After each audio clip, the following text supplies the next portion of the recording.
curieuse de nature. Mais je pense qu'un des moments les plus déterminants de ma carrière, c'était très tôt quand j'ai rencontré une jeune femme qui avait été référée dans ma clinique.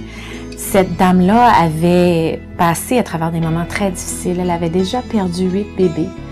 Et ces bébés étaient morts parce qu'ils n'arrivaient pas à grossir à l'intérieur de son utérus. Malgré toute sa peine et toutes ses souffrances, cette femme-là avait la détermination de quand même continuer à essayer une dernière fois. On a fait des tests, on a fait des examens. J'avais pas vraiment beaucoup de réponses à ces questions, mais elle était tellement déterminée à réessayer une dernière fois. On a déterminé un plan avec elle et commencé une thérapie.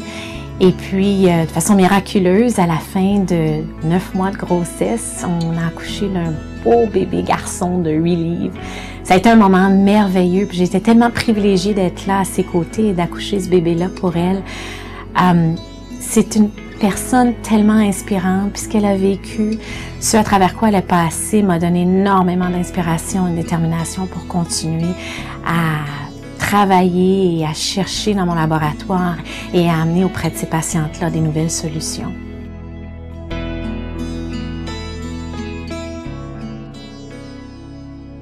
C'est tout un privilège d'avoir reçu des fonds de la Fondation pour continuer notre recherche sur la croissance du placenta.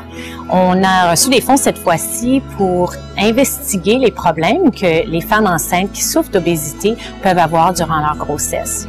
On sait que l'obésité est une épidémie en Amérique du Nord et ce qu'on découvre maintenant, c'est que plusieurs de ces mamans ont des complications très sérieuses pendant leur grossesse et que la plupart de celles-ci sont reliées au fait que le placenta est souvent anormal.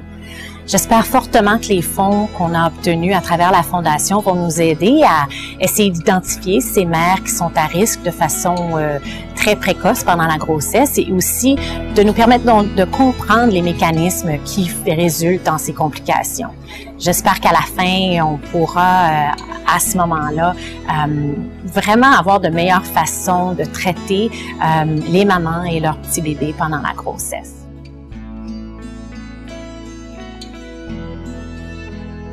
Nous sommes sollicités de toutes parts et de tous côtés aujourd'hui par différentes organisations et différentes fondations. Par contre, la Fondation canadienne pour la santé de la femme en est une très spéciale parce qu'elle supporte la vie.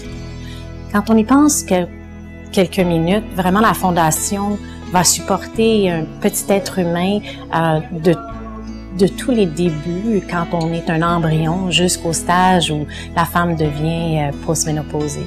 C'est important que nous joignions nos forces ensemble pour aider à vaincre la maladie et aider petites filles comme celle-ci.